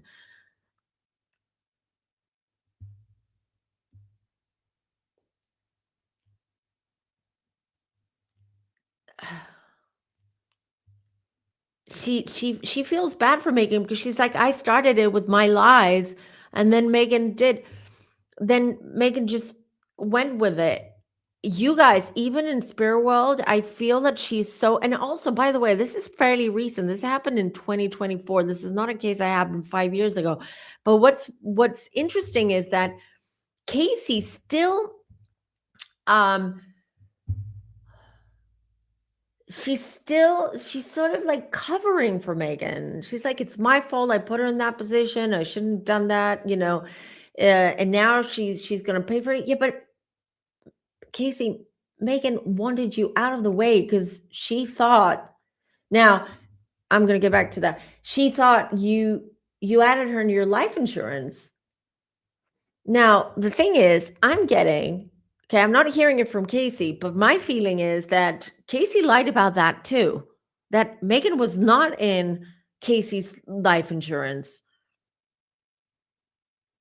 This was Casey's way of keeping a friend, having a friend and keeping a friend there forever. She just lost control of her lies, and this just is just both women lost completely control. Meghan obviously had a motive, had a clear motive what she was doing.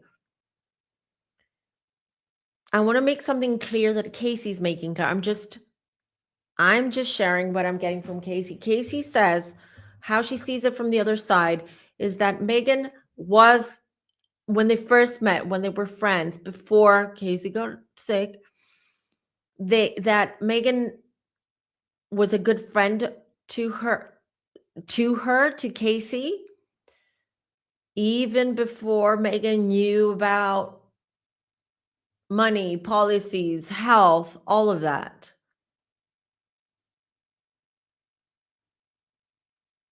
But she's saying from the very beginning, from like within a couple of months from when they met, Kacee already started coming up with these stories about her health, and because she saw that Meghan was interested in Kacey's health, that she built on that grew, it started growing from there.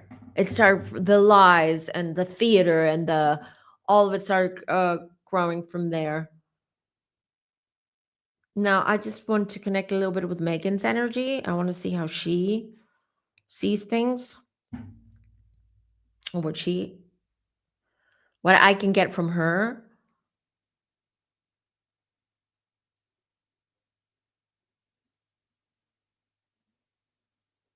I know this is going to be a little bit controversial what I'm going to say, okay? I'm the messenger, so don't shoot the messenger. Meghan truly believed that her friend was sick. She truly, truly believed that her friend was dying, and she was truly okay with it, ethically, morally, consciously, to help her friend pass, cross over. And yes, she definitely wanted that money. Definitely, that was an incentive. Definitely, she had a plan too about that. But what I'm getting is that if Kacee hadn't made up this elaborate lie about her health, Meggan wouldn't have unalived her. I'm just putting it out there. I don't know if this is what I don't know if the defense is going to use this. I don't know, but this is what I'm hearing from Spirit. That it wasn't that Meggan, from the moment they met, said, I want to unalive this person. I want to, I'm going to be her bestie. I'm going to be her world. And, when the time comes, I'm going to remove her from the earth plane. And I'm going to make sure that she, signs it. No, it didn't start that way at all. Basically, those two women have so much karma, and they will continue having it. And they will have to come back down here, both of them, and start and sort out this karmic mess that they've created, because they've created a mess here. One lied, okay, and created all of this, and the other one jumped on that and created a huge karmic circle now that it's going to take several lifetimes for both of them to clear. I'm hearing this from my guides.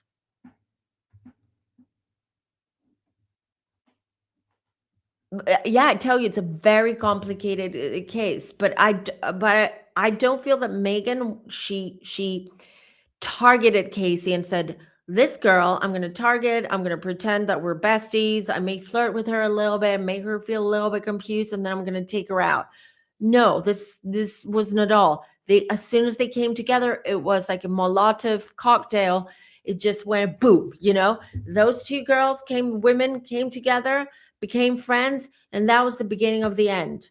It would have happened, whether it happened through an insulin overdose or something else, this would have happened anyway. They created this karma for themselves as soon as these two women met and became close and besties from day two, I guess. Not even day one, day two. Oh, yeah. Now she does. 100%. A, she got caught. Okay. B, what a fool does she feel knowing that Kacee wasn't dying anyway all along? She wasn't. So I feel like Meggan is very, very upset and confused and everything about all of this. I do feel her sadness. Like when I looked and connected, when I was looking again, when I was downloading pictures and making the thumbnails and all that, and I saw Meggan's pictures, some of the pictures I saw online, I did feel sadness. I did. She's not cold-hearted. Let me just put that out there. She's not a good person. Not at all. Not at all.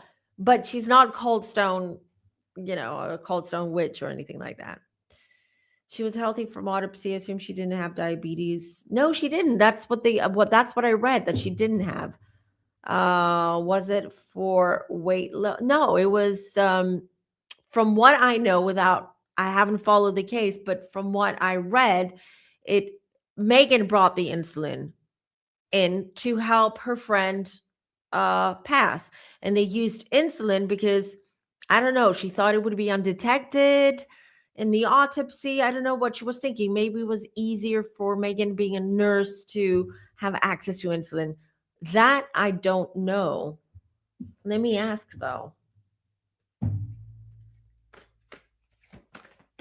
How did Meggan...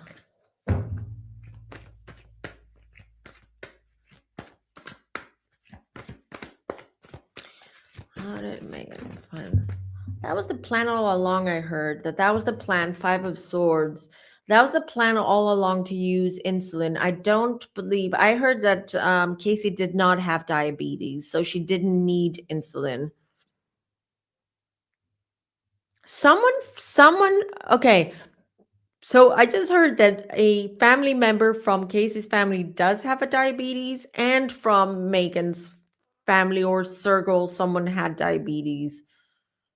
So they had people with diabetes around them. So it's weird. Yeah, it's a complete karmic loop. It's crazy. And they just made it worse for themselves with all of this. So Kacee was in love with Megan. Yeah, she was very confused about that. She thought she would. There were times where she thought she was completely in love. There were other times like she was completely infatuated and obsessed, without it being like, romantic. This is what I'm getting. Come out or reconcile with who she really was, or she really felt, or was she just manipulated? No, neither. What I'm getting is like I cannot label her as bi, this, fluid, whatever. I cannot label her. All I can say that there was such an imbalance with Kacee, her mental health, and because of her low self-esteem and low self-worth and how she saw herself, that she was just grabbing on, like, if this was a guy who was her bestie and giving her that attention, she would be infatuated by a guy. If it was a trans person, it has nothing to do with gender. It was the person itself. That's the best way I can explain it, if that makes sense.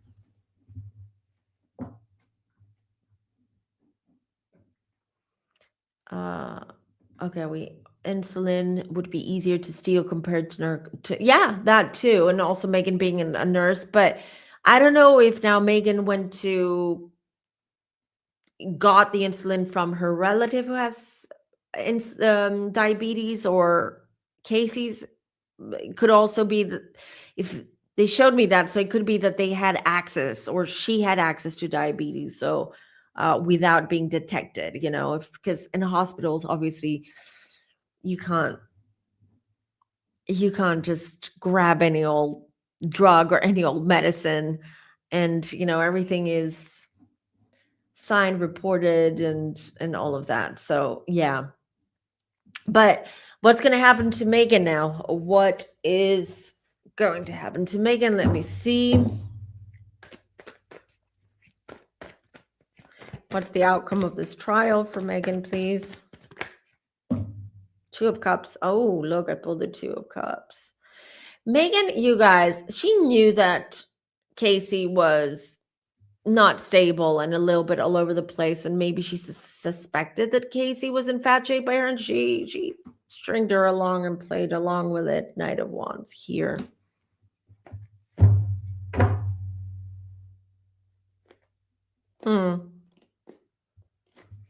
Wait, show me the outcome of this trial, please.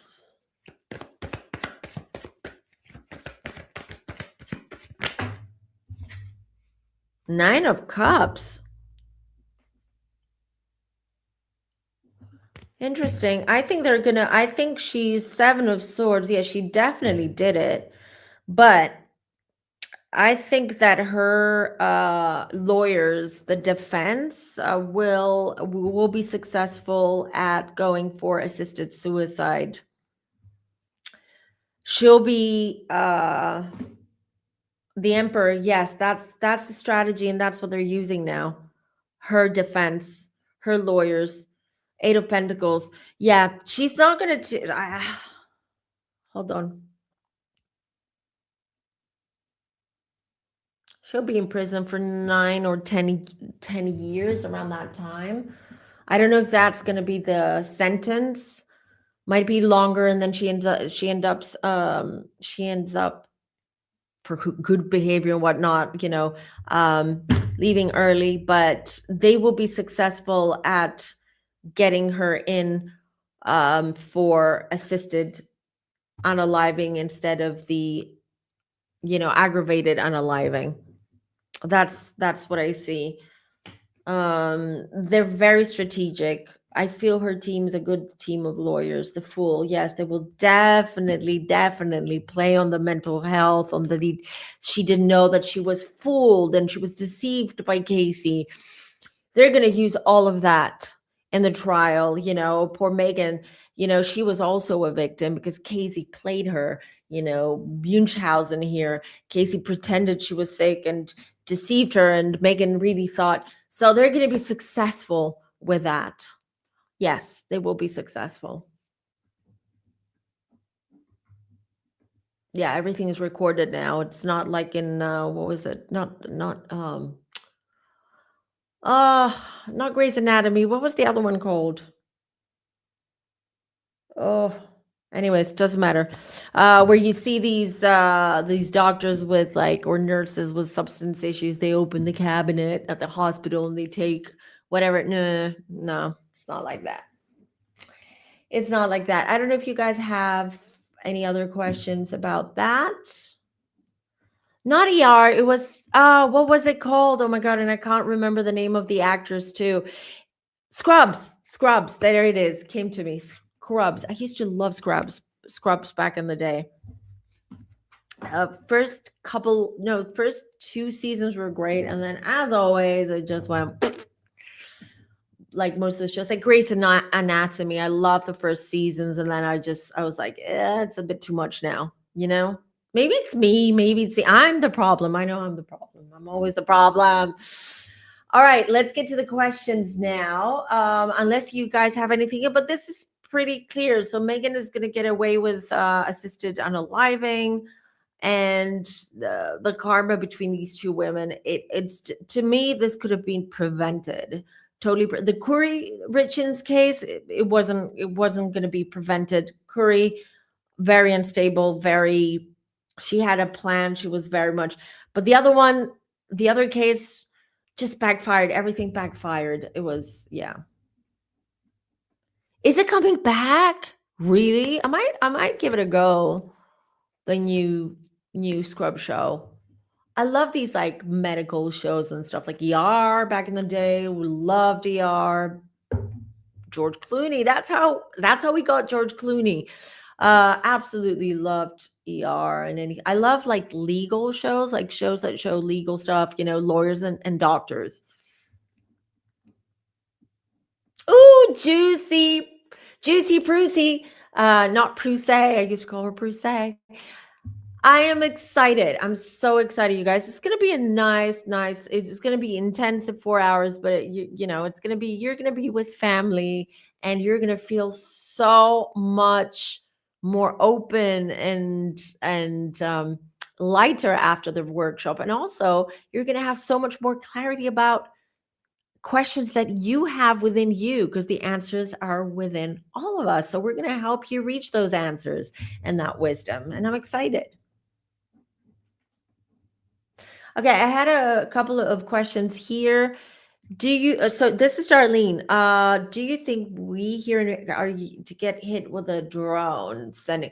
So a few weeks ago, I did mention that I saw from my guides that there is going to be a similar, not the same, but a similar situation as 9/11. But I was never shown where or how. So when I mean similar, I'm not sure if it's going to be planes crashing into buildings, but similar as in something may be hijacked. Okay. Something might be hijacked by terrorists, and something traumatic and awful is going to happen.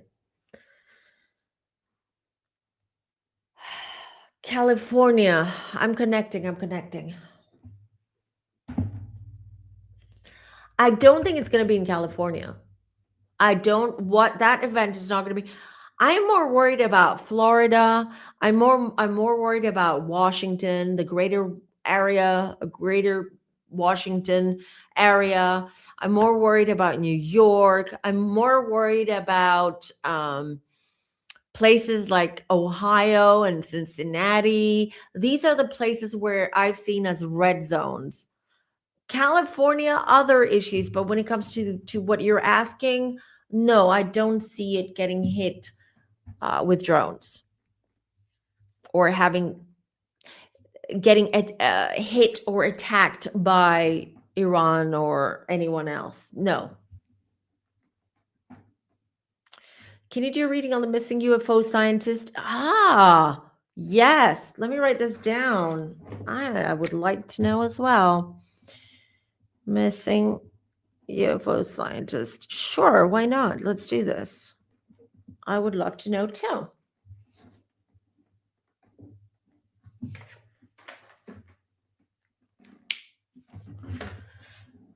What will happen with Turkey in the future? Big changes with Turkey, because Turkey in the next 5 or 6 years is gonna be the next one who's gonna be in the line of fire, if you will. Yes, I do see Erdogan's days are numbered in general as well, which is, you guys, I tell you, until 2029, a lot of um a lot of these world leaders and a lot of the elites are going to go down. Yes, they're going down. We're just seeing it in real time. It's all happening. So what will happen with Turkey? Let me just gather all my thoughts about, because I have a lot of notes and things about Turkey as well. I do see I've talked about this earthquake. Greece and Turkey is coming up. It's coming up. So this is going to be destructive, more so for Turkey than for Greece. Maybe I feel the epicenter is going to be closer to Turkey, which is why it's going to be more catastrophic there. There's that, and then I do see. I mentioned it last week. I do see Netanyahu just looking at Erdogan as soon as things die down over there in the Middle East a little bit. It's because the geopolitics, the strategy, the so many things are changed right now as we speak, are changing in the area, that Turkey is not gonna. Turkey is definitely going to be involved in this in the future. But let me just gather all of my downloads and everything, and I'll add them all, or I'll share with you guys in my check-in predictions video that I'm going to do, maybe even tomorrow if I've got time. I've got to check my schedule, but if I've got time tomorrow, I'll record it tomorrow and upload it this week. Which trial? Which trial are we talking about? Are we talking about the Richins or the Sandwall? I think you're talking about the Richins. Okay, well, wait. I mean, perfect timing. Perfect timing that we do this reading. So we'll just wait for deliberations and everything, and see what comes out, or what happens. I mean, are the Anunnaki aliens real? I 100% believe in extraterrestrials, in otherworldly entities. um I know that we have names for them, like Anunnaki. Oh, I forgot now what the others are called. So to answer, okay, let me cut my answer very short. Yes, I believe all aliens, every alien, however we call them, however they call themselves, because I don't believe these are the real actual names. They don't call. I think this is the name that they've shared with us humans for us to call them, Anunnaki and whatever. So yes, the answer is I believe.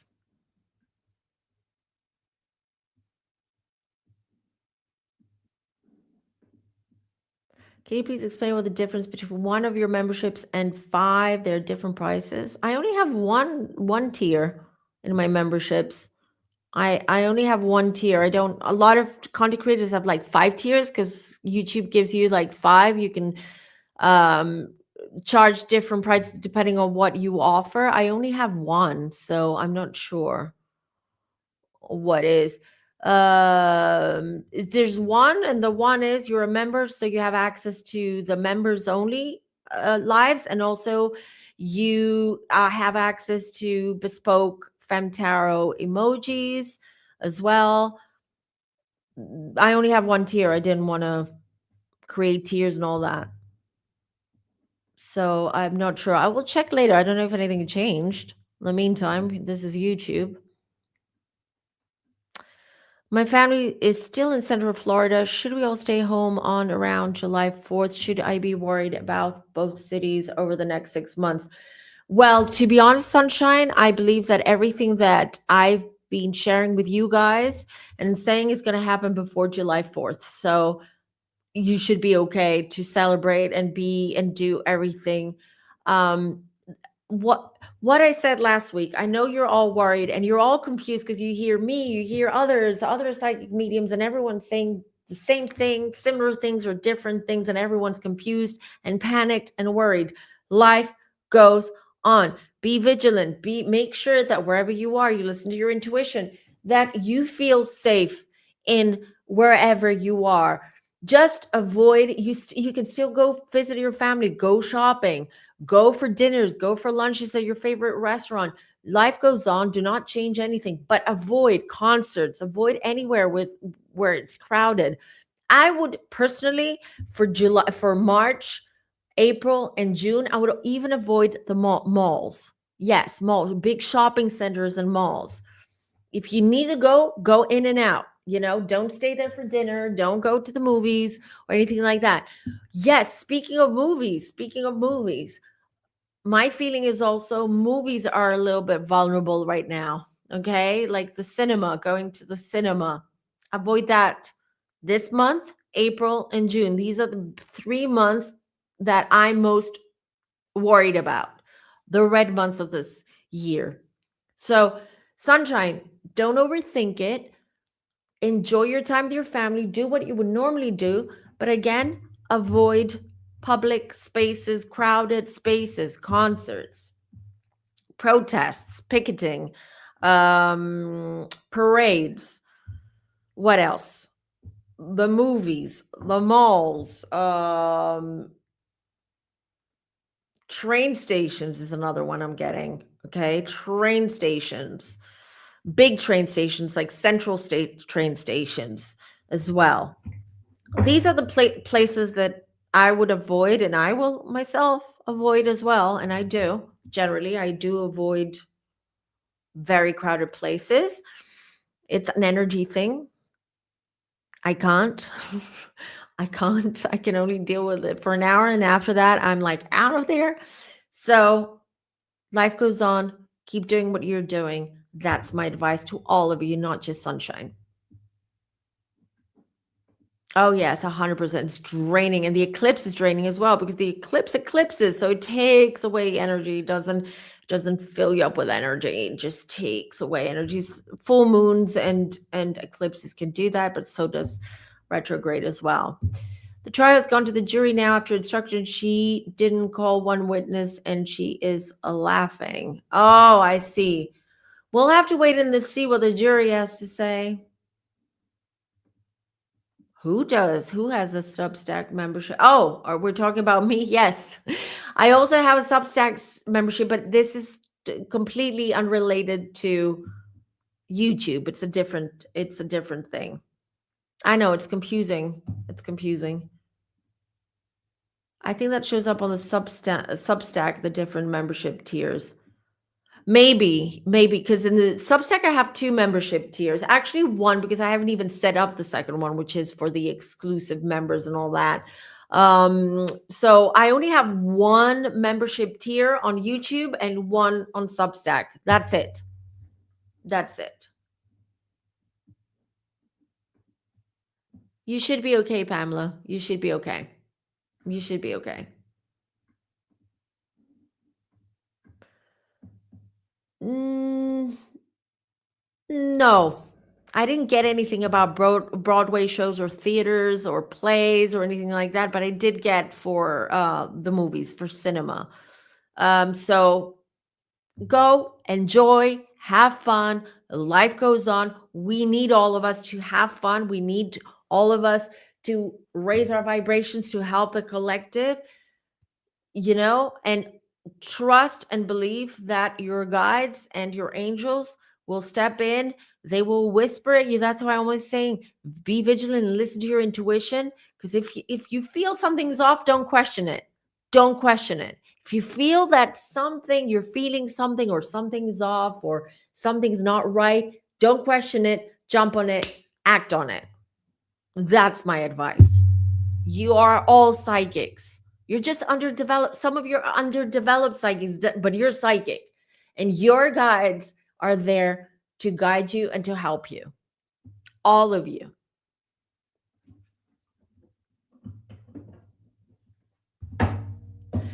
Bye, Cancer with Scorpio Moon. It was so nice to see you. So good to talk to you. I'm going to go to everybody. I'm going to take this last question from Allison, and then we'll just wrap it up. Keep hearing that there will be this major earthquake this year. Yes, there will be. There's going to be Japan. So I feel with Japan is going to be a mixture of earthquake, and volcano, and earthquake, Aegean. So between Turkey and Greece, and also the Californian one as well. Yes. The big earthquake in California was supposed to happen last year. And I was already 2 years ago talking a lot about it. People got sick of me talking about it. I was sick of myself talking about it, but it feels that things have been pushed back. And I feel the Californian, the Turkey, Greece one, and the Japan, which I've been talking about for 3 years now, two and a half years now. They're all happening this year. I cannot tell you when. I'm also at the epicenter. I live in Greece, so I know that this is coming. I cannot give you more because I don't have more information on this, unfortunately.